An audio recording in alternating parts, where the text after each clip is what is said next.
महाराज जनक से कह दीजिए मैं मिलना चाहता हूं। द्वारपालों ने जाकर के कहा महाराज व्यास नंदन सुखदेव मिलने के लिए आए हैं, 4 अंगुल की लंगोटी भी नहीं है उनके शरीर, पूरा दिगंबर है, 16 वर्ष के हैं, चौड़ा वक्षस्थल है, लंबी लंबी भुजाएं हैं, आपके द्वार पे खड़े हैं महाराज। व्यास जी ने पहले ही कह दिया जनक जी से कि परीक्षा लेना हमारे पुत्र की। जनक महाराज ने कह दिया कि जाकर के द्वारपालों से कह दो कि सुखदेव महाराज से 5 दिन तक महाराज जनक के पास समय नहीं, यदि मिलना हो तो 5 दिन बाद आए, नहीं तो 5 दिन तक इंतजार कर लें। द्वारपालों ने आके बताया। 5 दिन के बाद फिर द्वारपालों को बुलाया महाराज जनक ने, ये बताओ सुखदेव जी हैं कि गए? द्वारपालों ने कहा महाराज जैसे आए थे, जहां खड़े थे, जैसे मुस्कुरा रहे थे, जो स्वरूप था वैसे खड़े हैं। जनक जी दौड़ करके आए, चरणों में गिर पड़े, महाराज क्षमा करिए, आप द्वार पर पधारे हैं, ये धृष्टता हमने की, आप अंदर पधारिए। अंदर ले गए, बिठाया, ले जाकर के अंतःपुर में बिठा करके कहा अपनी दास दासियों से इनकी सेवा करो। सुंदर दासियां आ गई, सुखदेव महाराज को घेर लिया, कोई चवर डुला रही, कोई तांबूल आदान प्रदान कर, कोई आलिंगन कर रही, लेकिन उनके चेहरे पर जरा भी विकार नहीं आया। आज जनक महाराज चरणों में गिर पड़े, महाराज क्षमा करिए वह अपराध हो गया, लेकिन आपके पिता का आदेश था इसलिए मैंने ये धृष्टता अपराध किया। आप तो स्वयं वेदांत स्वरूप है महाराज, हम आपको वेदांत क्या बताएं, आपने तो काम और क्रोध को जीता है। आज महाराज जनक ने कहा सुखदेव महाराज ने काम और क्रोध को जीता, भागवत पढ़ने के अधिकारी। आज व्यास जी के पास आए, व्यास जी ने गले से लगा लिया, आज मुझे अधिकारी शिष्य मिल गया। जैसे शिष्य की इच्छा होती है मुझे अच्छा गुरु मिले, वैसे गुरु भी सोचता मुझे अच्छा शिष्य मिल जाए। वाल्मीकि रामायण में वर्णन आता है, अगस्त्य मुनि के शिष्य हुए सुतीक्ष्ण। सुतीक्ष्ण विद्या अध्ययन करके जब आने लगे तो गुरु अगस्त्य जी से पूछा गुरुदेव आपको गुरु दक्षिणा में क्या दूं? अगस्त्य जी ने अंक से लगा लिया, बेटा सुतीक्ष्ण मुझे गुरु दक्षिणा में तुमसे कुछ चाहिए नहीं, यदि देना ही चाहते हो तो केवल भगवान का दर्शन करवा दो। आज भगवान जब दंडकारण्य में आए तो सुतीक्ष्ण ने अपने आश्रम पर भगवान रघुवर को बिठा कर अगस्त्य मुनि को बुला करके भगवान का दर्शन करवाया, क्योंकि गुरु और शिष्य एक दूसरे के पूरक हैं। कभी कभी गुरु जो है वो शिष्य को मार्गदर्शन करता है, और कभी कभी शिष्य जो है वो गुरु को भगवान का दर्शन करवा रहा है। आज पुराणों की विद्या दिगंबर नहीं पढ़ सकते, उनको कौपीन पहना दिया गया, भागवत पढ़वा दिया, भागवत पढ़ लिए, लेकिन सुनाए किसको? सूत जी ने कहा जब राजा परीक्षित को 7 दिन में मरने का श्राप लगा, जब कोई निर्णय नहीं ले पाया तो आज सुखदेव महाराजा के भागवत सुनाए, 7 दिन में परीक्षित को मोक्ष मिल गया। सौनकाद ऋषियों ने कहा महाराज ये परीक्षित कौन है? कहा परीक्षित के जन्म की कथा सुनाना नहीं चाहता, लेकिन सुनाऊंगा क्योंकि यहीं से कृष्ण कथा का उदय होता है। बोले वृंदावन बिहारी लाल के भक्त वत्सल भगवान के जय हो। यदा मृधे कौरव सृंजयाना, कहा कौरव पांडवों का युद्ध चल रहा था, कौरवों में सभी मारे गए, कौरवों में केवल एक बचा है जिसका नाम दुर्योधन। दुर्योधन की जंघा को भीमसेन ने तोड़ दिया। अपनी मृत्यु के एक दिन गिन रहा था। आज गुरु द्रोणाचार्य के पुत्र अश्वत्थामा आ गए, मित्र दुर्योधन तुम्हारी ये दुर्गति किसने की? तुम्हारी जंघा को किसने तोड़ दिया? ये दुर्व्यवहार किसने किया बताओ? दुर्योधन रोने लगा, मित्र मेरे सभी भाई मारे गए, पांडवों में कोई भी नहीं मरा, यदि एक भी मर जाता तो मैं समझता मुझे सब कुछ मिल गया, मेरा तो सब नष्ट हो गया। अश्वत्थामा ने कहा मित्र मन को छोटा मत करो, ये समझ लो कि आज 5 पांडव मारे गए। आज 5 भाई तान दुपट्टा सो रहे थे तंबू में, भगवान छड़ी लेके रखवाली कर रहे थे। आज भगवान ने उन पांडवों को उठाया, उस तंबू से दूसरे तंबू में सुला दिया। जहां पांडव सोए थे वहां द्रौपदी के 5 पुत्र आके सो गए। अश्वत्थामा रात्रि के अंधेरे में आया, रात्रि के अंधेरे में आया, पांडवों के शिविर में प्रवेश कर गया। पांडवों के शिविर में प्रवेश किया, अंधेरे में उसे समझ में नहीं आया। 5 लोग सोए दिखे, 5 को मार के सिर काट लिया और काट के एक कपड़े में बांध लिया, बांध के लेकर के आया। मित्र दुर्योधन, तूने एक को कहा था, मैंने 5 को मार दिया। दुर्योधन हंसने लगा, पांडवों को मारना इतना आसान नहीं। अश्वत्थामा ने कहा, इसीलिए तो मैं 5 के सिर लाया। आज दुर्योधन के हाथ में रख दिया, पोटली को खोल के देखा, द्रौपदी के 5 पुत्र। दुर्योधन जमीन पर गिर पड़ा, रोता हुआ, अरे अश्वत्थामा, तूने ये क्या कर द्रौपदी के 5 पुत्रों को मार दिया, ऐसा कुत्सित कार्य किया। आज दुर्योधन का प्राणांत तो हो गया, लेकिन जिसके 5 पुत्र मारे गए हों, उस मां की परिस्थिति क्या होगी? द्रौपदी विलाप कर रही, कुरही की भांति करुण क्रंदन कर रही है, रे दुष्ट अश्वत्थामा, तूने मेरे पुत्रों को मार दिया, क्या बिगाड़ा था मेरे पुत्रों? लाखों लोग इस दृश्य को देखने के लिए आए, करुण क्रंदन को। अर्जुन इस करुण क्रंदन को देख के अर्जुन का हृदय विदीर्ण हो गया, गांडीव उठा लिए, देवी सूर्यास्त तो बाद में होगा, वह अश्वत्थामा आकाश पाताल चाहे जहां छुपा होगा, मैं उसे तुरंत मार दूंगा।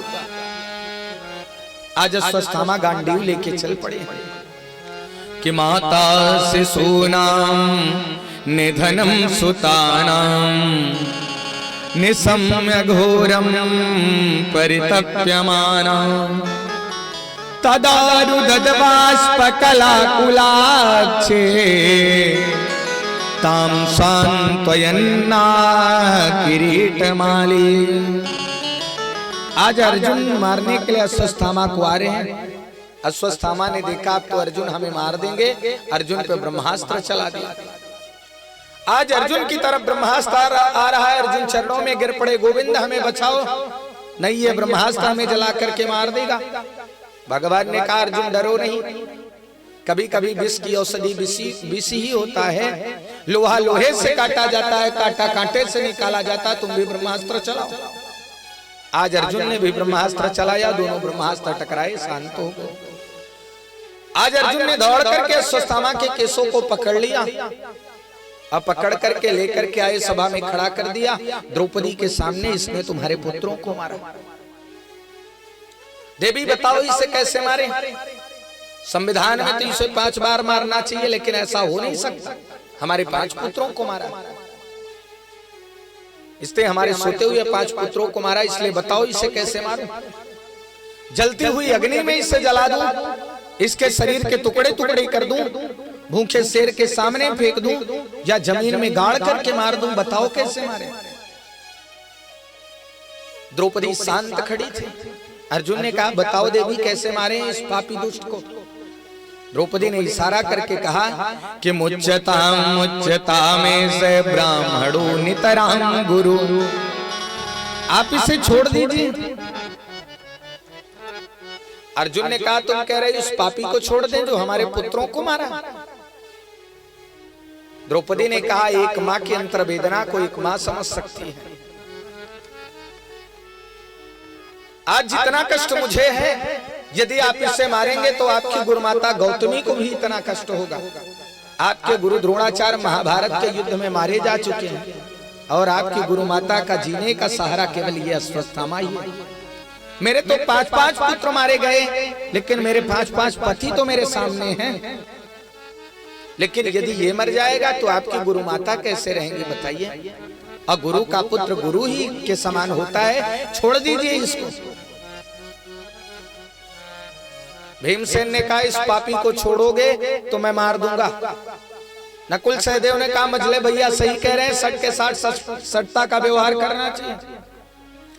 युधिष्ठिर ने कहा, धर्म ग्रंथों में जैसे लिखा है वही कार्य करना है। अर्जुन शांत खड़े हो गए, द्रौपदी बार बार कह रही मारो मत। भगवान शांत खड़े हैं, अर्जुन चरण पकड़ लिए, कन्हैया मार्गदर्शन करो, क्या करूं? आज भगवान कह रहे हैं कि ब्रह्म बंधुर्न हंतव्यम आतताये वधारहणा मय्यो भई मामनातम परिपायनुशासनम। भगवान ने कहा ब्राह्मण चाहे कैसा भी हो उसे मारना नहीं चाहिए। अब बालकों का हत्यारा कोई हो उसे छोड़ना नहीं चाहिए। ये बालकों का हत्यारा है इसे मार दो, और ये ब्राह्मण है इसे छोड़ दो। सारी सभा में सन्नाटा छा गया। भीमसेन ने कहा बहुत अच्छा द्वारिकाधीश, तुम्हारे जैसे न्यायाधीश हो जाए तो सब धन्य हो जाए। अर्जुन धर्म संकट में पड़ गए, क्या करूं? प्रभु आप बताइए इसकी क्या दंड दूं? भगवान ने कहा इस अश्वत्थामा की आधी दाढ़ी आधी मूंछ को मोड़ के इसकी मड़ी निकाल के इसे सभा से धक्के दे के बाहर कर, यही ब्राह्मण का वध होता है। आज उसे बाहर कर दिया, कार्य किया था वध करने का, लेकिन आज उसे दंड दे के छोड़ दिया। लेकिन उसके हृदय में जो है वो ईर्षा उत्पन्न हो गई। असूत जी ने सौनकाद ऋषियों से कहा जब ईर्षा उत्पन्न हो जाता है तो मानव का चरित्र जो है वो दूषित हो जाता है। व्यक्ति ये सोचता मेरी एक आंख टूटी तो पड़ोसी की दोनों फूट जाए, इसी चक्कर में अपना ज्यादा नुकसान करता है। वही स्थिति अश्वत्थामा की। उसने अपने मन में संकल्प कर लिया मैं इन पांडवों में एक को भी नहीं छोड़ूंगा पानी देने वाला, पूरे वंश को निर्वंश करके मानूंगा। बैठा सोच रहा था कि अभिमन्यु भी मारा गया, द्रौपदी के 5 पुत्रों को भी मार दिया, अब कौन बचा है? लेकिन जब अभिमन्यु मारा गया तो उसकी पत्नी उत्तरा गर्भ से थी। तब तो 3रा महीना चल रहा, 9वां महीना पूर्ण होने वाला है। जब उस गर्भस्थ शिशु को मार दूं तो पूरा पांडव वंश निर्वंश हो जाएगा। आज उत्तरा के ऊपर ब्रह्मास्त्र चला दिया अश्वत्थामा। आज उत्तरा की तरफ आ रहा, उत्तरा रोती हुई भगवान के चरणों में लेट गई कि पाहि महायोगी देव देव जगतपते। अरे गोविंद मुझे अपने प्राणों की चिंता नहीं, लेकिन हमारा जो गर्भस्थ शिशु इसकी रक्षा करिए, ये पांडवों का वंश है। अश्वत्थामा ब्रह्मास्त्र चला दिया। आज भगवान ने कहा उत्तरा बेटी तुम चिंता मत करो, ऐसा निकृष्ट कार्य गुरुपुत्र ने किया ये मैं सोचा भी नहीं था, ऐसा आचरण उसका हो सकता। तुम चिंता मत करो, थोड़ी देर के लिए अपने हृदय में मात्र भाव लाओ। जैसे उत्तरा के हृदय में मात्र भाव आया, भगवान उत्तरा के गर्भ में प्रवेश कर गए। सूत जी ने सौनकाद ऋषियों से कहा भगवान गर्भ में जाकर के अपने गदा को ऐसे घुमाया जैसे सुदर्शन चक्र घुमाते हैं, और उस गर्भस्थ शिशु की भगवान ने रक्षा किया। आज उस ब्रह्मास्त्र भगवान ने एक रूप से अंदर गर्भ में जाकर के उस बच्चे को बचाया, और एक से बाहर खड़े हैं और उत्तरा से पूछ रहे हैं आप स्वस्थ महसूस कर रही हो, कैसा लग रहा? उत्तरा ने कहा मैं स्वस्थ महसूस कर रही हूं। कुंती यह देख रही थी मेरे पवित्र वधू के गर्भ में जाकर के मेरे वंश की रक्षा की।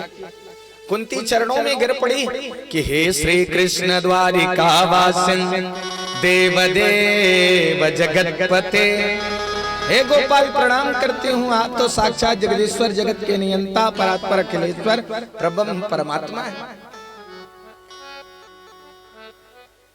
आप तो साक्षात भगवान हैं।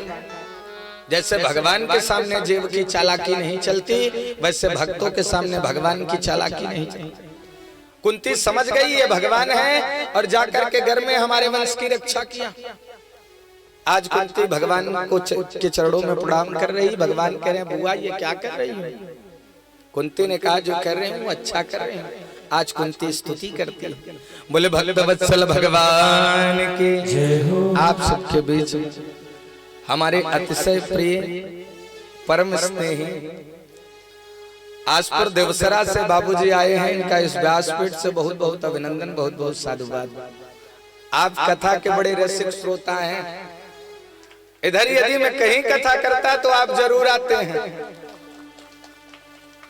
आपका स्नेह मेरे ऊपर बड़ा है। आप पूछते भी रहते महाराज कहाँ हैं, कहाँ कथा चल रही, कब इस क्षेत्र में आएंगे। तो आइए हम सभी लोग स्तुति करें। कुंती जिस भाव से कर रही है। एक अर्ज मेरी सुन लो, एक अर्ज मेरी सुन लो, दिलदार है अर्ज मेरी सुन लो, दिलदार है कन्हैया। एक अर्ज मेरी सुन लो, दिलदार है कन्हैया। एक अर्ज मेरी सुन लो, दिलदार है कन्हैया। कर दो अधम की नैया, अब पार है कन्हैया। कर दो अधम की नैया, अब पार है कन्हैया। एक अर्ज मेरी सुन लो, दिलदार है कन्हैया। एक अर्ज मेरी सुन लो, दिलदार है कन्हैया।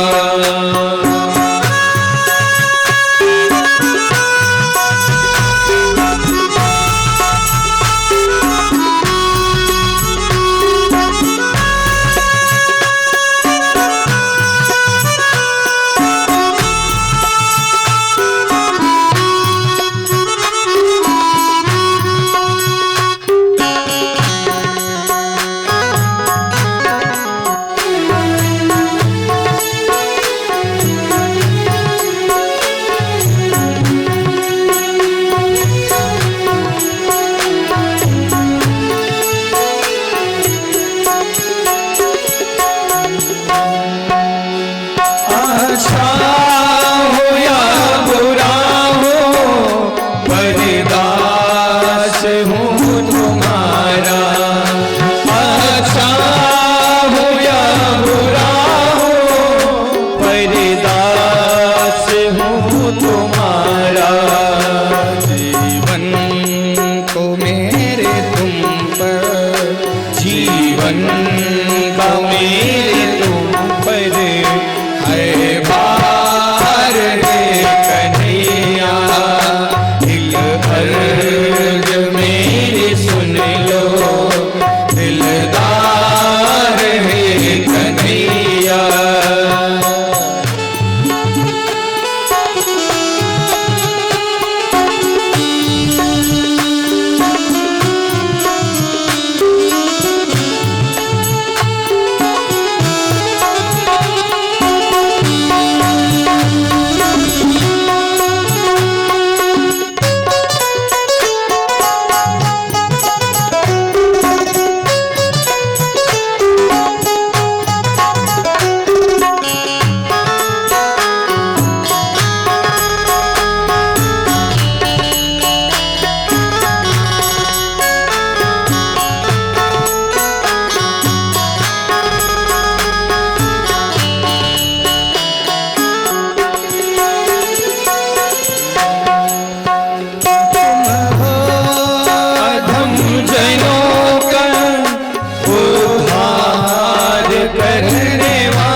करुणा निधान करुणा करनी पड़ेगी तुमको।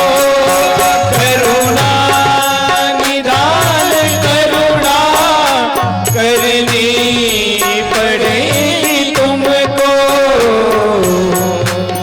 वरना ये नाम होगा, वरना ये नाम होगा बेकार है कन्हैया। एक अर्ज मेरी सुन लो, दिलदार है कन्हैया।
मेरी सुन लो, दिलदार है कन्हैया।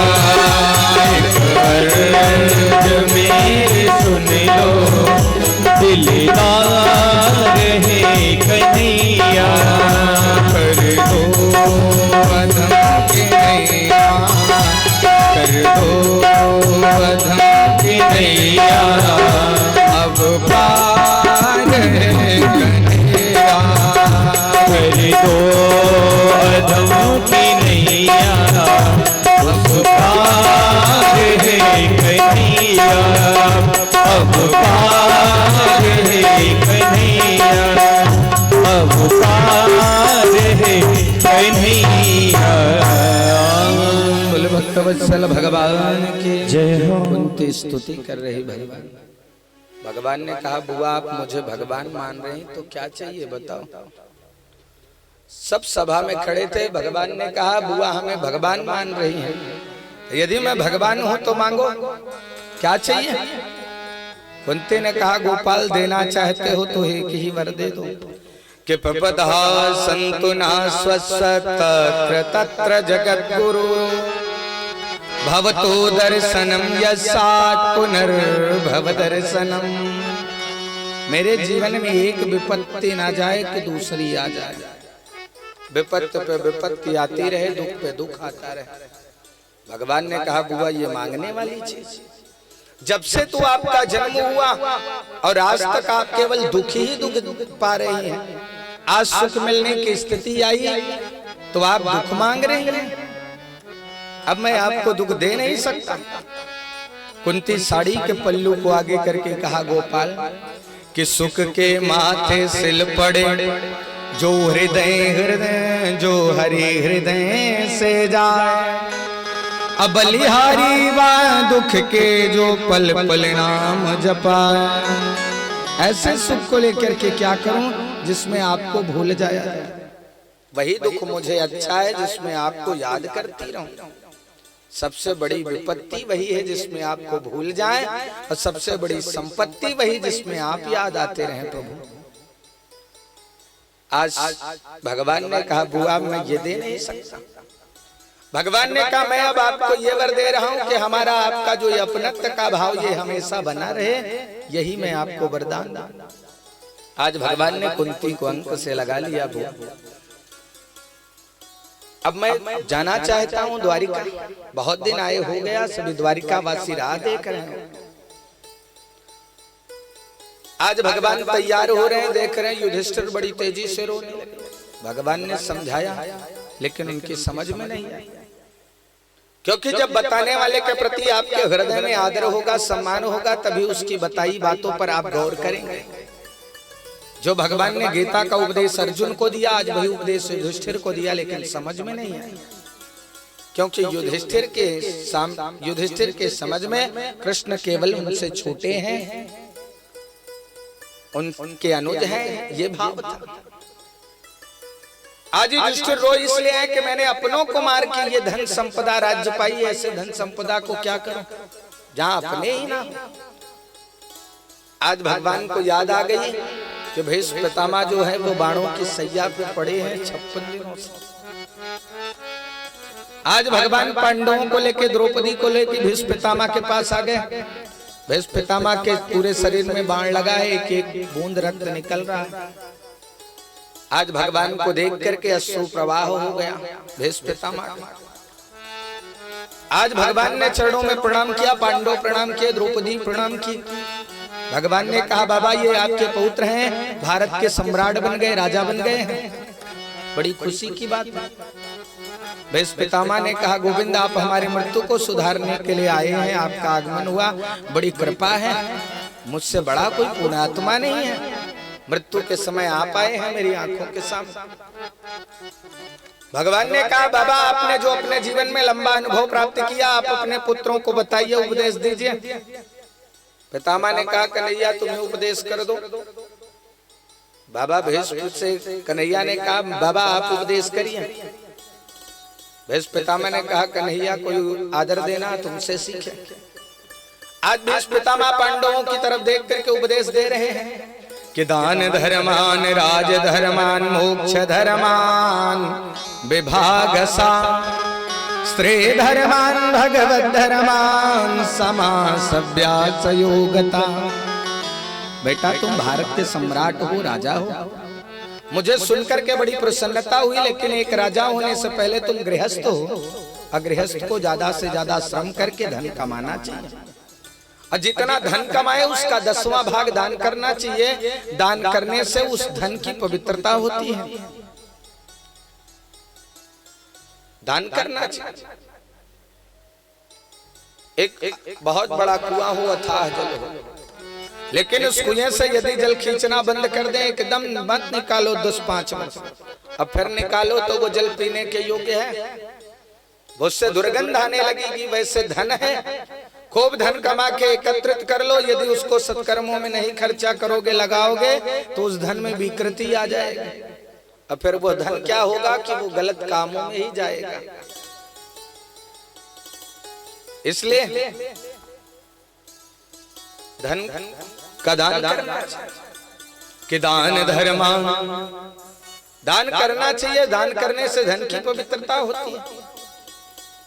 और दूसरा तुम राजा हो, इसलिए राजा के लिए परम कर्तव्य है कि अपनों प्राणों की बलि लगा करके प्रजा का चिंतन करना, प्रजा का हित सोचना।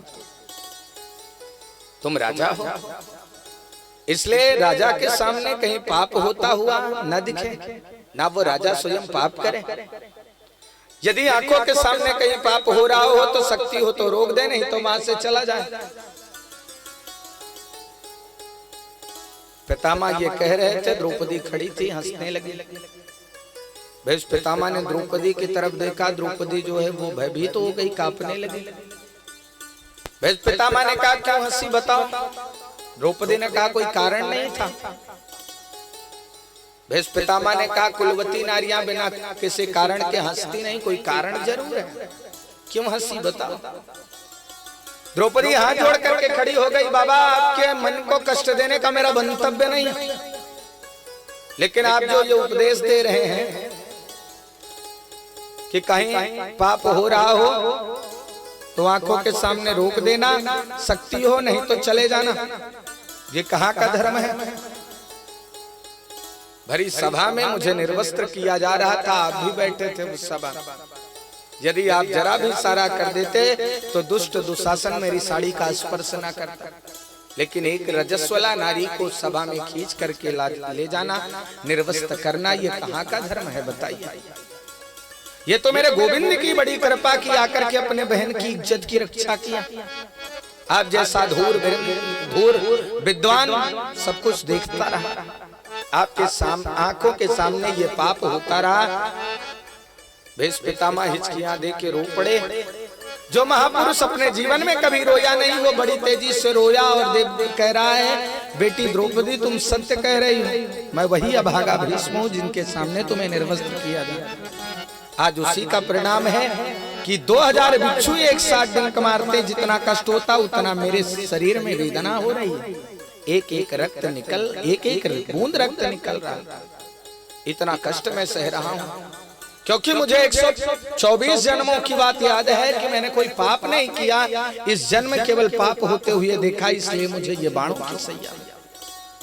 ये पाप मैंने किया क्योंकि मैंने दुर्योधन के दूषित अन्न को खाया, मेरी बुद्धि बिगड़ गई, इसलिए ऐसा हो रहा था। द्रौपदी पैर पकड़ ली, बाबा आपको कष्ट हुआ, क्षमा चाहता। आज भीष्म पितामह ने अपने मन को चारों तरफ से हटा लिया, गोविंद को एक टक देख रहे हैं। गोविंद अब कोई आकांक्षा नहीं है मेरे हृदय में। आज बड़ी सुंदर स्तुति करते हैं, मेरे पास एक ही वस्तु है, आप उसे स्वीकार करें। केतमति रूप कल्पिता वितृष्णा भगवत शाश्वत पुंगवे विभूमि स्वसुख मुपगते क्वचिद विहर्तुम प्रकृति मुपेयुषि यदि भव प्रभावः। गोविंद, मैं अपनी इस मति को, अपनी बुद्धि को अपनी बेटी मानता हूं। मेरी बुद्धि में कोई तृष्णा नहीं, कोई छल नहीं, कोई छद्म नहीं, इसलिए मैं इस बुद्धि को आपको वर्ण करना चाहता हूं। आप मेरी बुद्धि को स्वीकार करिए। और मेरे मन में कोई कामना नहीं है, कोई आकांक्षा नहीं। आज मैं कितना पुण्यात्मा, आप मृत्यु के समय सामने खड़े हैं प्रभु, कि सदैव देवो भगवान प्रतीक्षताम कलेवरम यावदिदाम हिनोम्यहम् प्रसन्नः सारुणलोचनो लसन मुखाम्बुजो ध्यानपथश्चतुर्भुजा। भगवान मंद मंद मुस्कुरा रहे हैं, भीष्म पितामह देख रहे हैं, प्रभु आप ऐसे खड़े रहिए जब तक मैं जीवित रहूं। सदैव देवो भगवान प्रतीक्षताम, ये कह रहे हैं प्रभु आप प्रतीक्षा करिए जब तक मैं जीवित रहूं, मेरी मृत्यु जब तक ना हो, आप यहीं खड़े रहिए। आज भीष्म पितामह देख रहे हैं, स्तुति कर रहे हैं कि देहांत काले तुम सामने हो, मुरली बजाते मन को लुभाते, यही गीत गाकर तननाथ त्यागो, हे नाथ नारायण वासुदेव। श्री कृष्ण गोविंद हरे मुरारे, हे नाथ नारायण वासुदेव। श्री कृष्ण गोविंद हरे मुरारे, हे नाथ नारायण वासुदेव।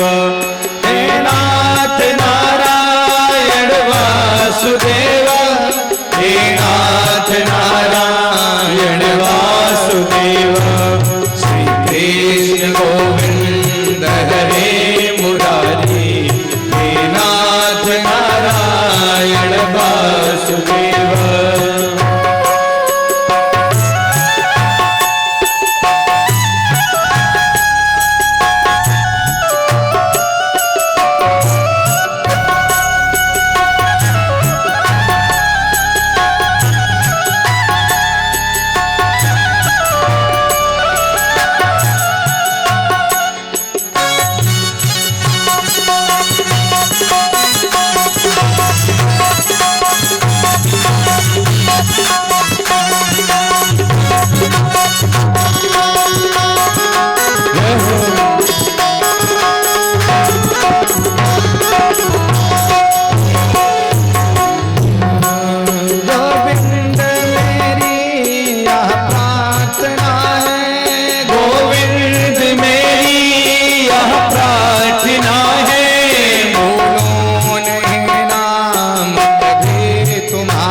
काम होके मैं दिन रात गाऊं,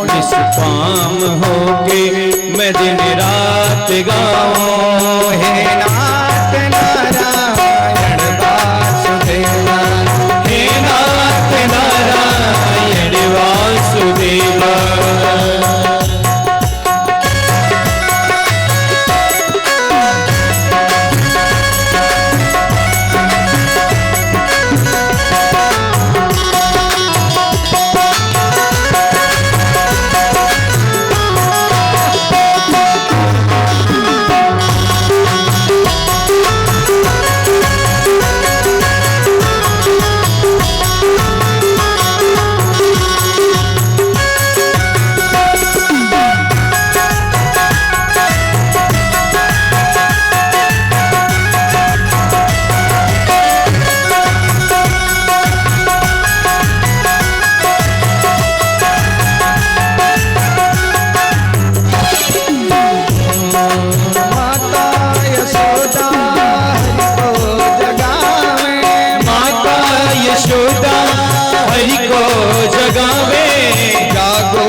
नाथ त्यागो हे नाथ नारायण वासुदेवा, हे नाथ नारायण वासुदेवा।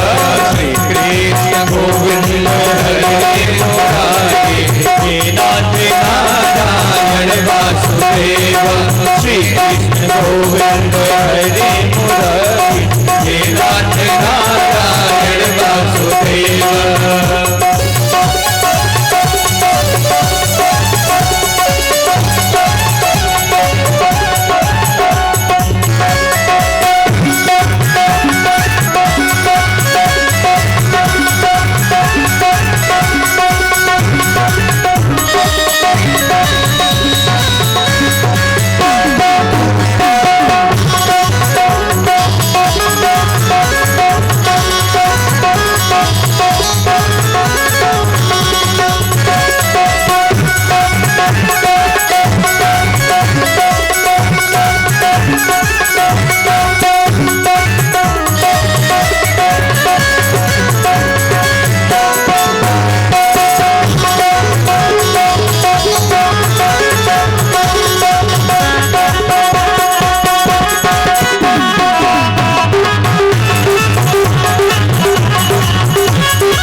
गोविंद हरे मुरारी, हे नाथ नारायण वासुदेवा।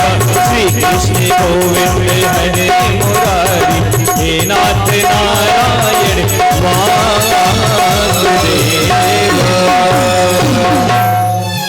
भीष्म पितामह ने कहा गोविंद अब जीने की इच्छा नहीं।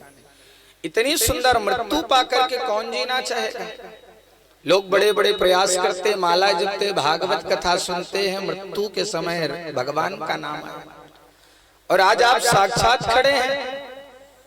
आज भीष्म पितामह ने कहा मुझे इच्छा मृत्यु का वरदान प्राप्त है।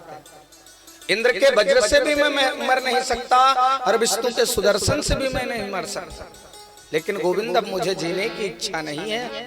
आज भीष्म पितामह ने अपने शरीर का त्याग कर दिया। पांडव बड़ी तेजी से रोने लगे। भगवान ने कहा महापुरुषों के लिए रोना नहीं चाहिए। आज उनके शरीर के संस्कार करके पांडव आए। भगवान ने युधिष्ठिर को राजगद्दी पर बिठाया। अब भगवान अब द्वारिका आ रहे हैं। आज भगवान द्वारिका आए हैं। पूरे हस्तिनापुर के जितने वासी सब भगवान को भावभीनी विदाई दे रहे हैं। आज भगवान हस्तिनापुर आए और हस्तिनापुर से आके भगवान द्वारिका पहुंचे। आकर माँ देवकी के चरणों में प्रणाम रख के चरणों में सिर रख करके प्रणाम किया। आज मैया के चरणों में प्रणाम किया। आज माँ देवकी भगवान को अंक से लगा ली। आज भगवान कोल भेलों से मिले। हमारी अनुपस्थिति में तुम्हें कोई कष्ट तो नहीं था? कोल भेलों ने कहा प्रभु आपका दर्शन नहीं हो रहा था बस, और कोई कष्ट नहीं था। आज भगवान बैठे हैं कि समाचार आ गया हस्तिनापुर से कि जिस बालक को जाकर के गर्भ में बचाया था वो बालक जन्म ले लिया। आज भगवान गए हस्तिनापुर, जाकर के उस बालक को भगवान ने गोदी में लिया और उसके सिर पे हाथ रख करके भगवान ने उसका नाम रखा परीक्षित। क्योंकि परिता इच्छित सा परीक्षित। जैसे उसका जन्म हुआ कि वो पलथी लगा के बैठ गया, चारों तरफ देख रहा था कि वो कहाँ है जो मुझे गर्भ में जाकर के बचाया। आज भगवान ने जब उसे गोदे में लिया तो खिलखिला के हंसने लगा, यही तो गर्भ में जाकर के मुझे बचाया। तो भगवान ने उसका नाम परीक्षित रखा। बोले भक्तवत्सल भगवान के। आज भगवान द्वारिका आए, अर्जुन भी भगवान के साथ। आज भगवान की आंखों के सामने 56 करोड़ से ज्यादा यदुवंशी समाप्त हो गए। आज भगवान अपनी लीला करके लोक धाम चले गए। आज अर्जुन वापस आए 6 महीने के बाद। युधिष्ठिर ने पूछा अर्जुन इतने दिन के बाद आए, समाचार लेकर के आए द्वारिका का, सब कुशल मंगल तो? मामा वसुदेव, मामी देवकी, दाऊ भैया और हमारे प्राण वल्लभ कृष्ण सब ठीक तो हैं? अर्जुन शांत खड़े हैं। युधिष्ठिर ने कहा तुम्हारे चेहरे का ये तेज कैसे नष्ट हो गया बताओ? अर्जुन कुछ बोल नहीं रहे। युधिष्ठिर ने कहा 3 कारण से ही तेज नष्ट होता चेहरे। पहला तो गाय का वध भूल से भी हो जाए, और दूसरा कोई अगम्य स्त्री से समागम कर ले, और तीसरा कोई हमारा बहुत प्रिय हो हमसे दूर हो जाए तब हमारे चेहरे का तेज नष्ट हो।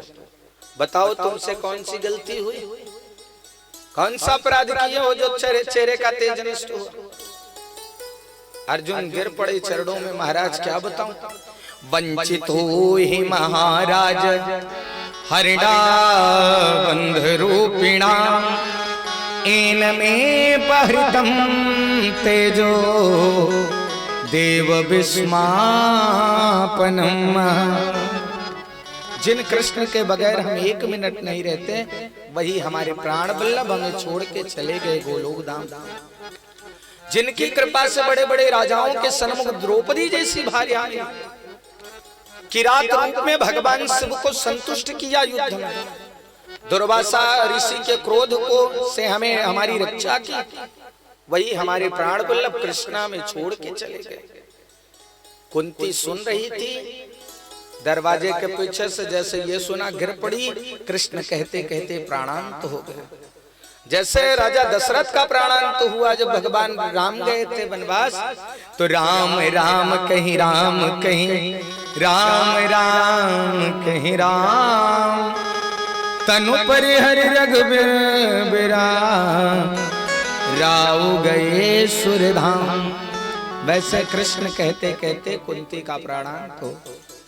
युधिष्ठिर ने कहा अरे पागल, इतने दिन के बाद आए तो ऐसा समाचार लेके, जब हमारे प्राण वल्लभ कृष्ण नहीं रहे तो अब हम एक क्षण इस धरा पे नहीं रहेंगे। परीक्षित को राजगद्दी पर बिठाया और निकल पड़े। परीक्षित रोने लगे, बाबा मैं छोटा हूं, मैं कैसे रहूंगा, आप मुझे छोड़ के जा रहे हैं। पांडवों ने कहा बेटा परीक्षित 3 बातें अपनाना जीवन में। आंखों के सामने कभी पाप होते हुए मत देखना। शरण में शत्रु आ जाए तो उसे क्षमा करना और सदा अतिथि सत्कार करना। ये बात जिस गृहस्थ के जीवन में रहेगी उसके जीवन में कभी कोई संकट नहीं आएगा। पांडव चले गए, 4 भाई और द्रौपदी का बीच में ही जो है प्राणांत हो गए। युधिष्ठिर जी सशरीर स्वर्ग गए। आज परीक्षित राजा बन गए, बड़े तेजस्वी यशस्वी हैं, बड़ा सुंदर प्रशासन है परीक्षित महाराज का। परीक्षित का विवाह इरावती से हुआ, उनके 4 पुत्र हुए, बड़े का नाम जन्मेजय हुआ। परीक्षित महाराज का बड़ा सुंदर प्रशासन, गायों के स्तनों से स्वयं दुग्ध निकलता। कोई व्यक्ति अपने घर में ताला नहीं लगाता, चोर नहीं रहते, डाकू नहीं रहते उनके राज्य में। परीक्षित महाराज संतों के पास, महात्माओं के पास जाते हैं, मिलते हैं, उनका समाचार लेते हैं। बड़े धर्मात्मा राजा परीक्षित। परीक्षित महाराज आज बैठे बैठे सोच रहे हैं, आधा जीवन तो निकल गया, आधा ही बचा है।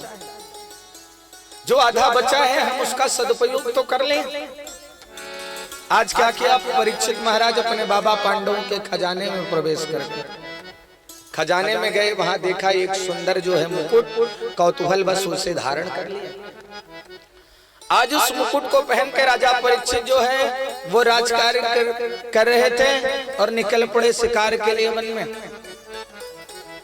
और निकल पड़े तो देख क्या रहे हैं कि रास्ते में एक बैल खड़ा है, उसके 3 पैर कटे हैं, एक पैर पे खड़ा है और एक गाय खड़ी होके रो रही थी। परीक्षित ने यह देखा, दौड़ करके आ गए, धनुष हाथ में लेके, तुम कौन हो? तुम्हारे पैरों को किसने काटा? गाय से पूछा, तुम्हें किसने दंड दिया जो तुम रो रही हो? बताओ, ये दुर्व्यवहार किसने किया? सूत जी ने सौनकादि ऋषियों से कहा, वो बैल कोई और नहीं, वो बैल धर्म था। सतयुग में धर्म के 4 पैर थे, सत्य, दान, दया और पवित्रता। त्रेता में 3 हुआ, द्वापर में 2 हुआ और कलयुग में केवल 1 बचा, वो भी सत्य बचा है बस। कहा किसने यह दुर्व्यवहार किया? हम भारत के सम्राट परीक्षित हैं और हमारे राज्य में ये ऐसा कार्य। उससे पूछ रहे थे, उस धर्म रूपी बैल कह रहा था, महाराज किसका नाम बताऊं परीक्षित, किसका नाम बता दूं कि किसने मुझे कष्ट दिया मेरे पैरों को? कर्मकांडियों की बात पे विश्वास करें, विद्वानों की बात पे विश्वास करें तो वो कहते हैं कि सुख से दुख सनको पिदाता परो ददाते कुबुद्धि रेसा। कोई किसी को सुख और दुख नहीं देता, कोई किसी को तकलीफ नहीं देता, कोई किसी को कष्ट नहीं देता। किसका नाम बताऊं? बताइए। कि कर्म प्रधान बेस्वर चिराका, कर्म प्रधान विश्वर चिराका, कर्म प्रधान बेस्वर चिराका, कर्म प्रधान विश्वर चिराका। जो जस करहि सो तस फल चाखा, जो जस करहि सो तस फल चाखा।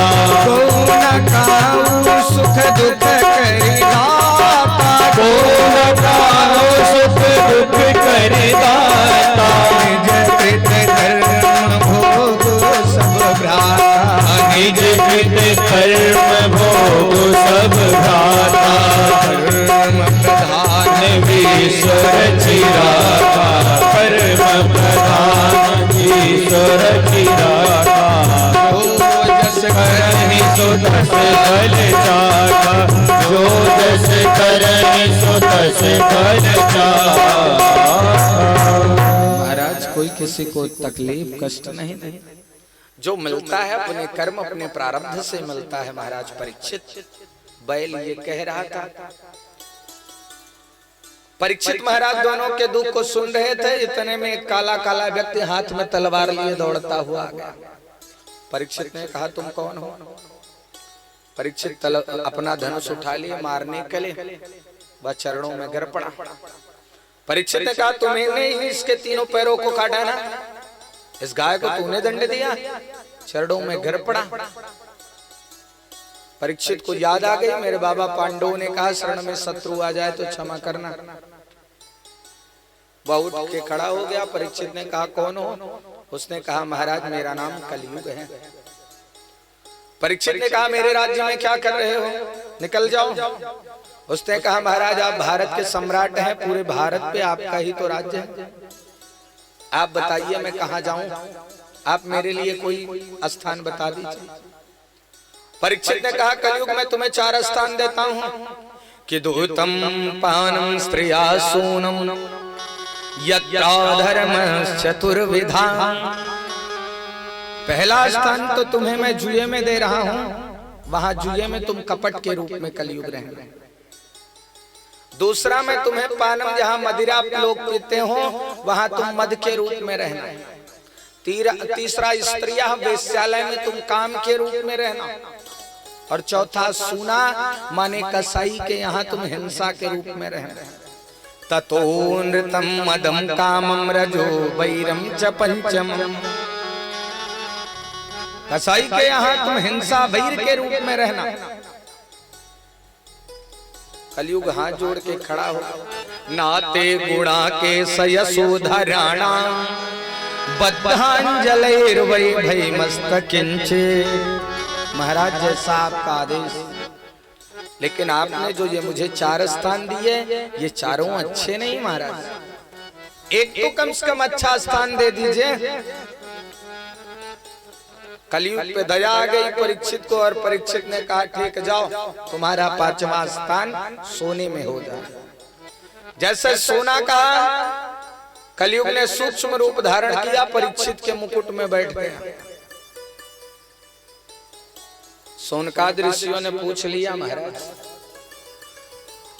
ये कलयुग भगवान परीक्षित महाराज के मुकुट में कैसे बैठा, क्योंकि भगवान स्वयं कहते हैं गीता में और भागवत के 11 स्कंद में कि धातु नामस्मि कांचन, धातुओं में मैं सोना हूं। अस्वस्था सर्व वृक्षाणाम, वृक्षों में मैं पीपल हूं। सिद्धानाम कपिलो में हूं, ऋषियों में मैं कपिल मुनि हूं। तो बताइए महाराज भगवान के ऊपर कलयुग का वास, ये बात समझ में नहीं आई। यदि भगवान के ऊपर ही कलयुग का वास हो जाएगा तो साधारण मानो कैसे। तो कहा आज जो राजा परीक्षित मुकुट पहने हैं वो उनका नहीं, उनके बाबा पांडवों का नहीं, वो मगध के राजा जरासंध का था। अब वो जरासंध बड़ा दुष्ट था। जरासंध को मार के जब उस मुकुट को लेकर के आए रखे थे खजाने में, आज उसे पहन करके गए। तो ततो नृतम मदम कामम रजो वैरम च पंचमम।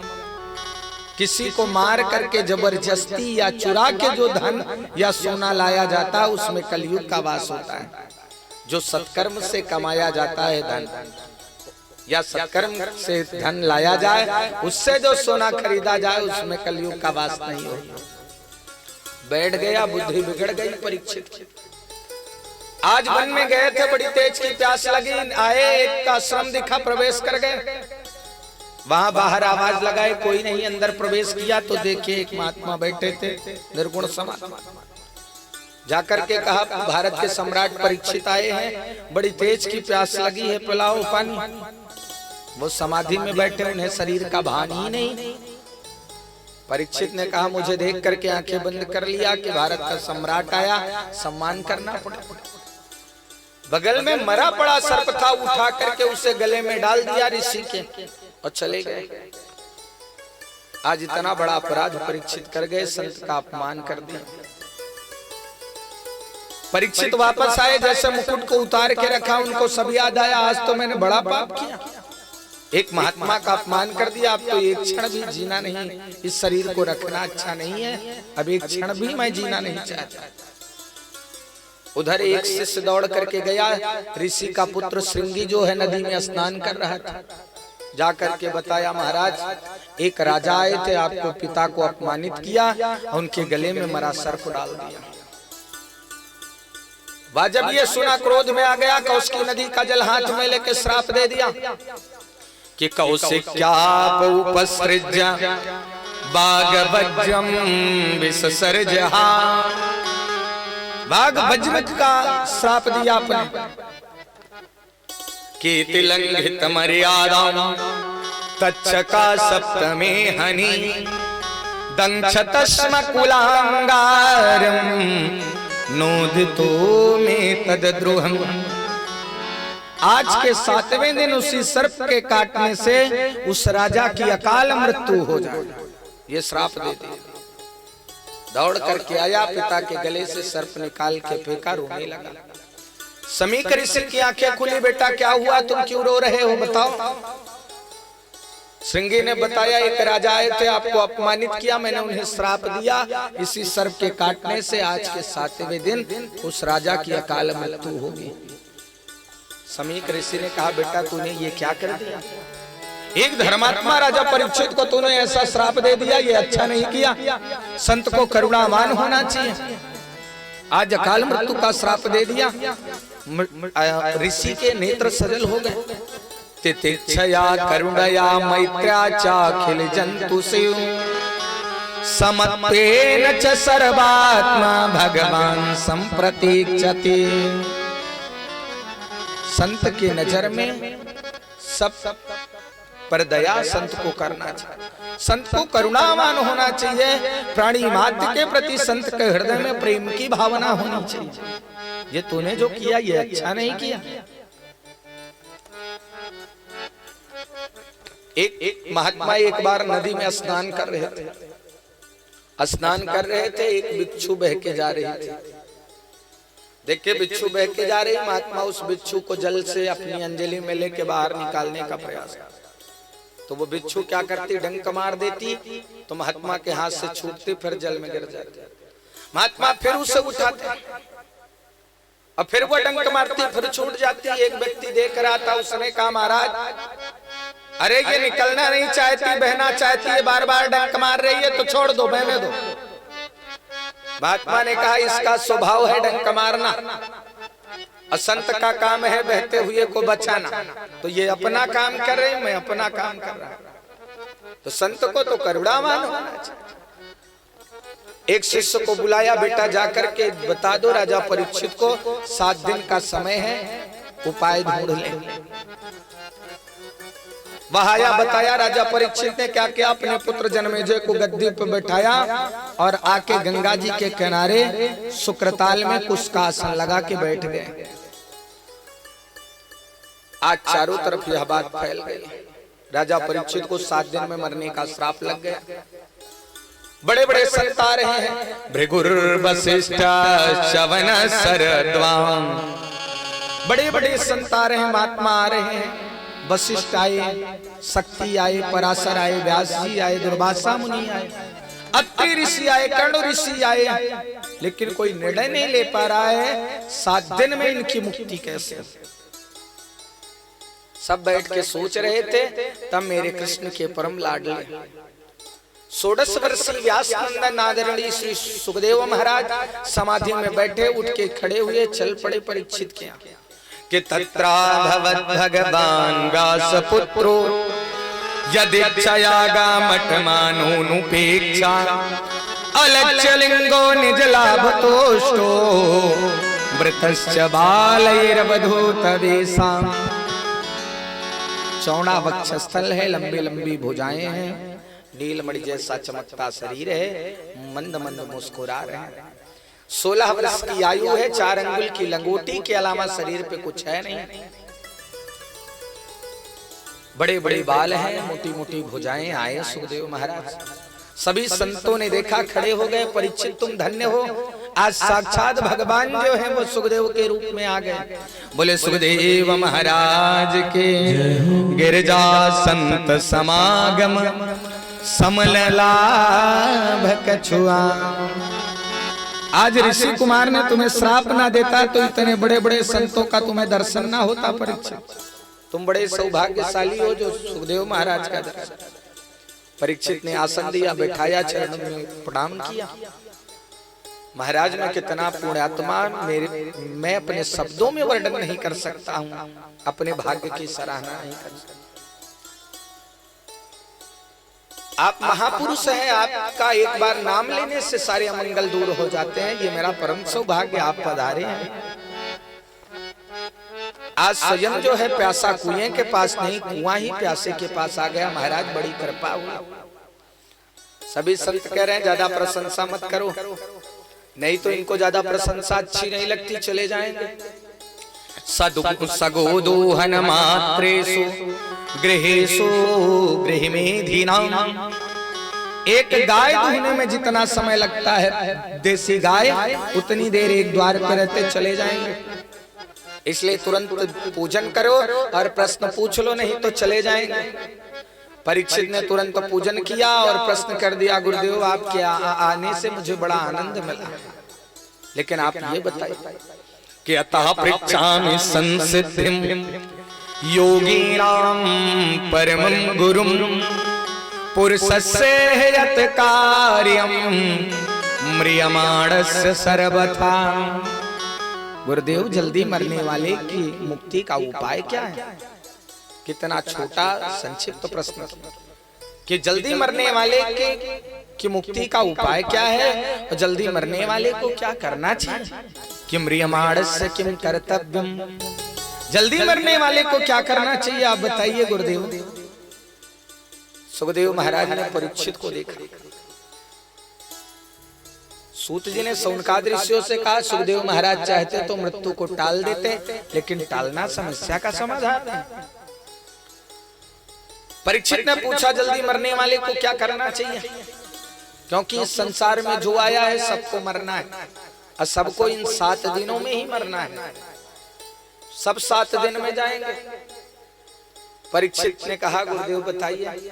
सुखदेव महाराज आज पहली बार बोल रहे हैं, पहला शब्द बोल रहे हैं कि वरीयान्ये सते प्रसन्ना कृतो लोकहृतं नृप आत्मविसम्मता पुंसां श्रोतव्यादिषु या परा। पहला शब्द बोला वाह। वाह शब्द जो होता है वो ब्रह्म का स्वरूप होता है, वाह ब्रह्मानंद। और इनके पूरे शरीर में सुखदेव महाराज के केवल ब्रह्म भरा था, इसलिए पहला शब्द बोले तो वाह बोले। जैसे आप कोई कुछ चीज खाइए तो आपको डकार वैसे ही आएगी जो आपके अंदर रहेगी, वैसे सुखदेव महाराज के अंदर पूरा ब्रह्म भरा, इसलिए पहले ही बार बोले तो वाह निकला कि वरीयान्ये सते प्रसन्ना। आपने जो भी प्रश्न किया है बड़ा ही श्रेष्ठ और सुंदर और श्रेष्ठतम प्रश्न किया, और अपने लिए नहीं, आत्मविसम्मता पुंसां।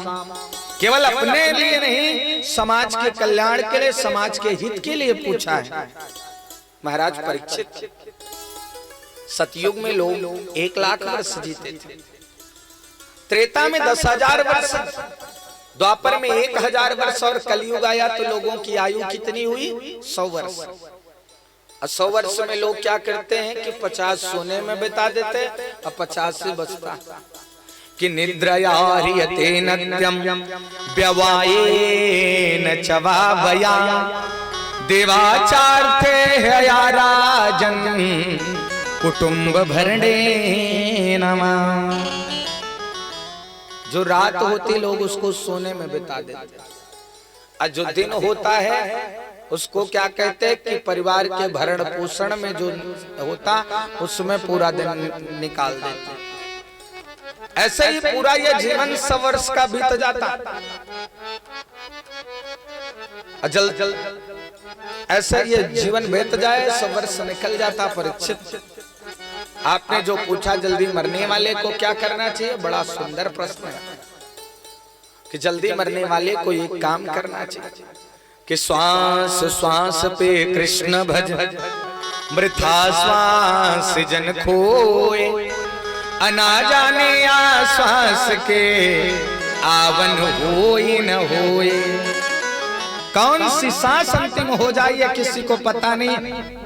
अभी हमारी आपकी सांस चल रही है, बंद हो जाए ये किसी को नहीं पता। कुछ भी करते रहो, कहीं भी रहो, सब कुछ करो, लेकिन भगवान को कभी भूलो नहीं। हर सांस पे भगवान को याद करते रहो। सोते हुए, चलते हुए, नाचते हुए, गाते हुए, खाते हुए, रोते हुए, हर समय भगवान को याद करते रहो। और यह मन एक बार भगवान में लग जाए तो फिर भव से पार हो, क्योंकि मन ही बंधन और मुक्ति का कारण है।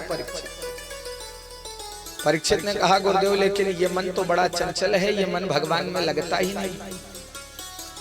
ये मन पूजा करने बैठते हैं तो मन भागने लगता है। मनेव मनुष्याणाम कारणम बंधमोक्षयो, मन ही बंधन और कारण, मन बंधन और मुक्ति का कारण है। कहा मन को गोविंद में लगाने के लिए 4 बातें ध्यान दो। यही सुनिए फिर आज की कथा यहीं पर विराम होगी। ये जीवन में अपनाओ कि जितासनो जित श्वासो जित संगो जितेन्द्रियः स्थूले भगवतो रूपे मनः संधारयेत् धिया। मन को गोविंद में लगाने का तरीका और मन को जीतने का जो तरीका है वो है पहला आसन, कि जितासनो, आसन को जीतो। एक आसन पर ज्यादा देर बैठने का प्रयास करो, आदत डालो। 10 मिनट 5 मिनट बैठते दर्द करने लगता, घुटना पैर दर्द करता तो मन कहाँ लगता। अब ना पूजा में लग रहा ना कथा में लग रहा, मन तो लग गया पैर में। एक आसन पर ज्यादा बैठने की आदत डालिए। जैसे हम सब हैं 4-4 5-5 घंटे बैठते कथा बोलते हैं तो याद ही नहीं रहता कि बैठे हैं, लेकिन वैसे अभी बैठा दो तो 10 मिनट में ही तो पैर दर्द करने लगता है। तो जितासनो जित श्वास, आसन को जीतो, ज्यादा से ज्यादा एक आसन पर बैठने का प्रयास करो। और दूसरा श्वास को जीतो। प्राणायाम परमं बलम, प्राणायाम करने से ब्रह्मरंध्र की शुद्धि होती है, स्मरण शक्ति अच्छी रहती है। और प्राणायाम से मन को जीतने का प्रयास करो। प्राणायाम करने से मानसिक चिंता मिटती है, शरीर स्वस्थ रहता है। ये प्राणायाम। और तीसरा जित संगो, अच्छे लोगों की संगति करो। अच्छे लोगों की संगति करोगे तो अच्छे आचरण आएंगे। कि संसर्गा दोष गुणा भवन्ते, संगति से ही गुण और दोष दोनों आते हैं। अच्छे विद्वान शास्त्रज्ञ प्रेमी का संग करोगे तो अच्छे गुण आएंगे, और शराबी कबाबियों की संगति करोगे तो वैसे दुर्गुण आएंगे। इसलिए अच्छे लोगों की संगति करो। और चौथा जितेंद्रिया, इंद्रियों को जीतो, इंद्रियों को वश में करो। जब तक इंद्रियां संयमित नहीं है तब तक ये मन जो है ये संयमित होगा नहीं, भगवान में लगेगा नहीं, एकाग्र। तो कहा महाराज ये इंद्रियां, कहा इंद्रियों में सबसे जो खतरनाक है वो ये रसना है, जीभ है। कहा एक बार तो आंख बंद कर लें, कान बंद कर लें कि नहीं देखेंगे, नहीं सुनेंगे, नहीं सूंघेंगे। लेकिन ये रसना जो है ये बड़ी खतरनाक, बिना खाए रह नहीं सकते। तो कहा वो खाओ, जो भी खाओ वो भगवान को पहले भोग लगाओ और फिर खाओ। अब वही खाओ जो भगवान को भोग लगे वही खाओ।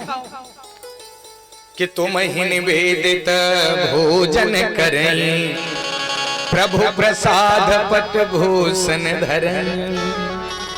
भगवान को अर्पण करके और तब उसको खाओगे तो उसका दोष समाप्त हो जाएगा, और तब इंद्रियां संयमित हो। इंद्रियां संयमित हो जाएंगी तो जीवन आदर्श बन जाएगा परीक्षित। और फिर मन भगवान में लग जाएगा तो इस संसार का जो तुम्हें चिंता है, संसार की चिंता दूर हो जाएगी और प्रभु में तुम्हारा मन लग जाएगा।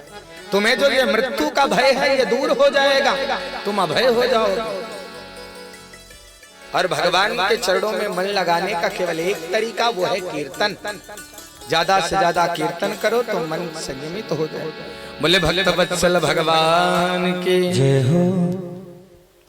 सुर से सुनाऊं, सरगम से सुनाऊं, नए ढंग से सुनाऊं सबको महिमा राम नाम की, महिमा राम नाम की, महिमा राम नाम की, महिमा श्याम नाम की। सुर से सुनाओ, सरगम से सुनाओ, नए ढंग से सुनाओ सबको। महिमा राम नाम की, महिमा राम नाम की, महिमा राम नाम की, महिमा राम नाम की।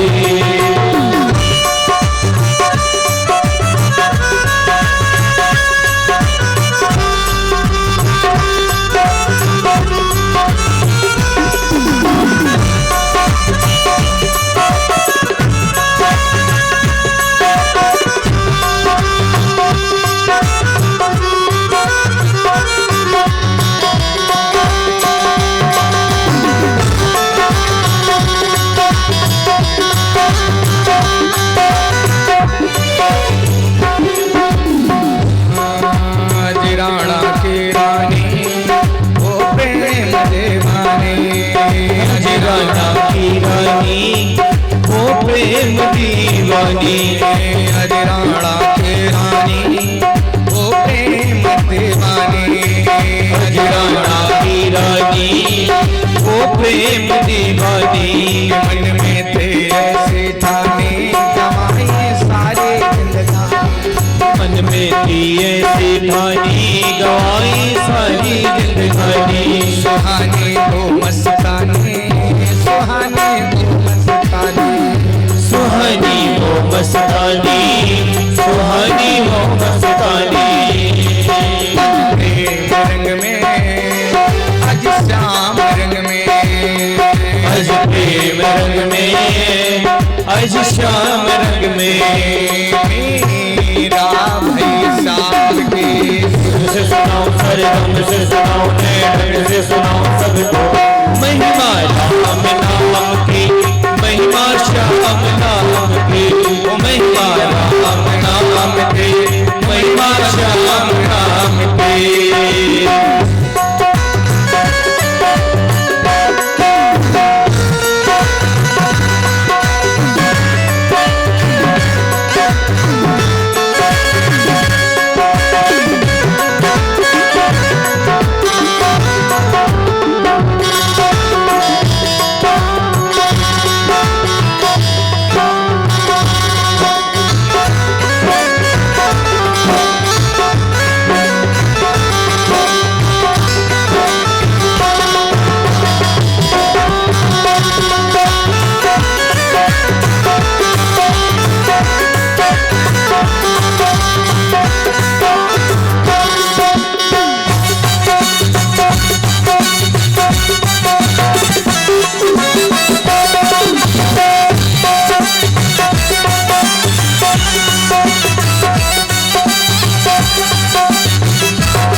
पांचाली बेचारी पुकारे आओ बनवारी, पांचाले बेचारे पुकारे आओ बनवारी, पांचाली बेचारी पुकारे आओ बनवारी। अत्याचारी अत्याचारी रहे हैं खींच मेरी साड़ी, दुराचारी अत्याचारी रहे हैं खींच मेरी साड़ी। बिहारी को गिरधारी, बिहारी को गिरधारी, बिहारी वो गिरधारी, बिहारी वो गिरधारी। अज चेर भरैया अज लाज बचैया, अज चेर भरैया अज लाज बचैया। माँ घनश्याम के सुर से सुनाओ, सरगम से सुनाओ, नए ढंग से सुनाओ सबको। महिमा राम नाम की, महिमा राम नाम की, महिमा राम नाम की, महिमा राम नाम की, महिमा राम नाम की।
सुनाऊं सबको महिमा राम नाम की, महिमा राम नाम की, महिमा राम नाम की, महिमा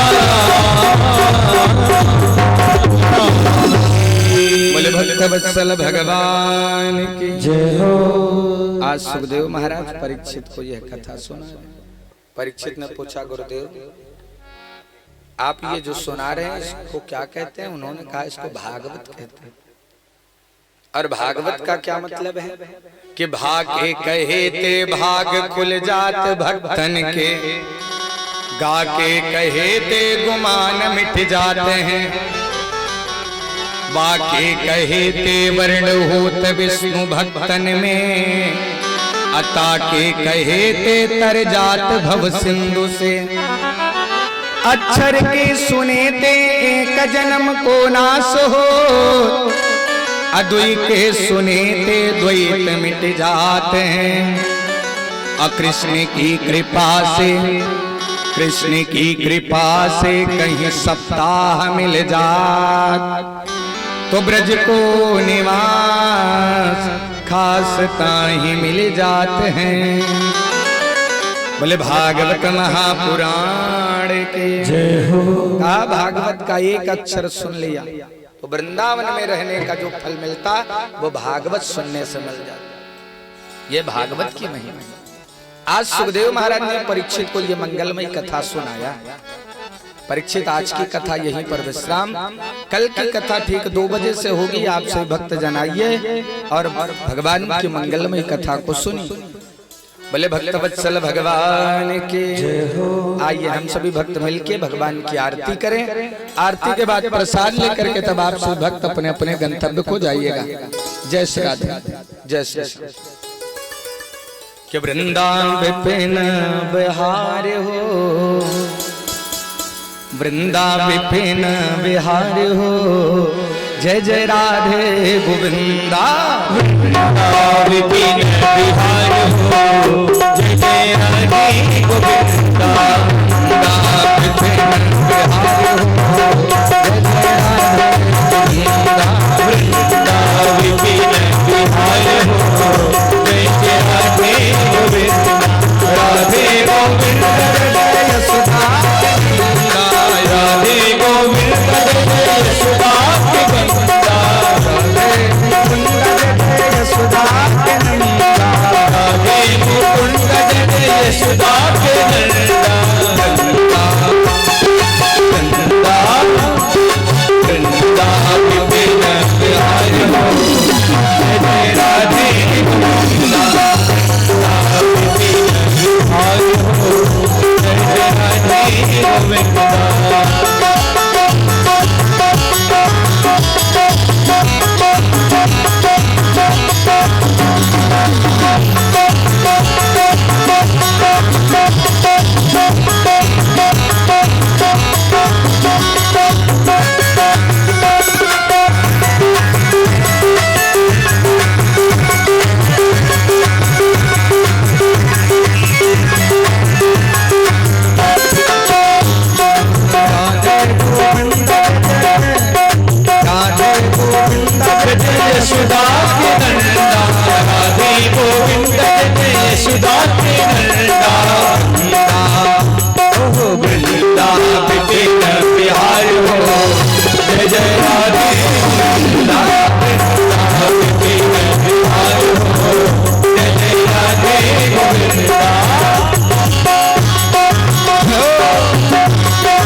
भक्त वत्सल भगवान के, वृंदावन बिहारी लाल के, राधा रानी की, भागवत महापुराण के, जय जय श्री राधे।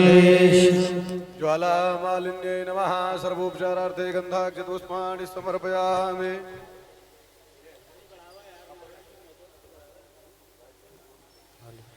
हरि ओम मायुतगुं हवे प्रजननं मे असुदसवेरगुं सर्वगणगुं सुस्तये आत्मसनि प्रजासनि पशुसनि लोकसन्नभयसनि अग्निं प्रजां बहुलं मे करोत्वन्न पयोरेदो अस्मासु धत्त। अम्मा चंद्रमा मनसो जात चक्षुः सूर्यो अजायत श्रोत्राद्वायुश्च प्राणश्च मुखादग्निरजायत। तेरी आरती हाँ तेरी आरती मन में बसा के तेरी मूर्ति उतारो है गिरधर तेरी आरती। मन में बसा के तेरी मूर्ति उतारो है गिरधर तेरी आरती। तेरी आरती हाँ तेरी आरती तेरी आरती हाँ तेरी आरती। मन में बसा के तेरी मूर्ति उतारो है गिरधर तेरी आरती। मन में बसा के तेरी मूर्ति उतारो है गिरधर तेरी आरती।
सोचूं भगवन जिंदगी जब तेरे नाम कर दी अर्पण।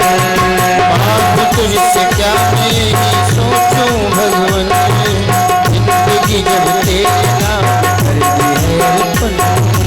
आप तुझसे मैं कहे सोचूं भगवन जिंदगी जब तेरे नाम कर दी अर्पण। आप तुझसे क्या मैं सोचूं भगवन जिंदगी जब तेरे नाम कर दिया। सब कुछ तेरा कुछ नहीं मेरा, सब कुछ तेरा कुछ नहीं मेरा।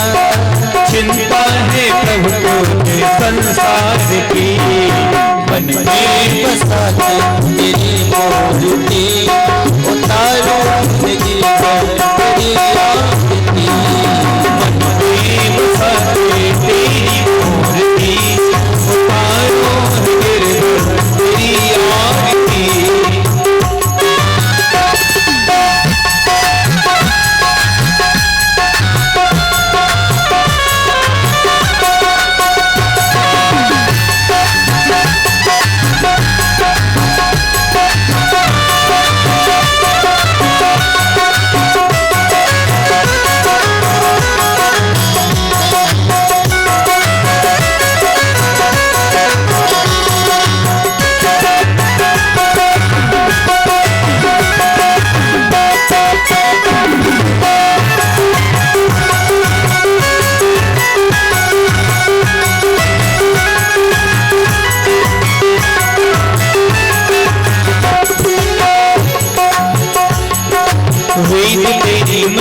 भक्त तेरे द्वार करते हैं पुकार, भक्त तेरे द्वार करते हैं पुकार।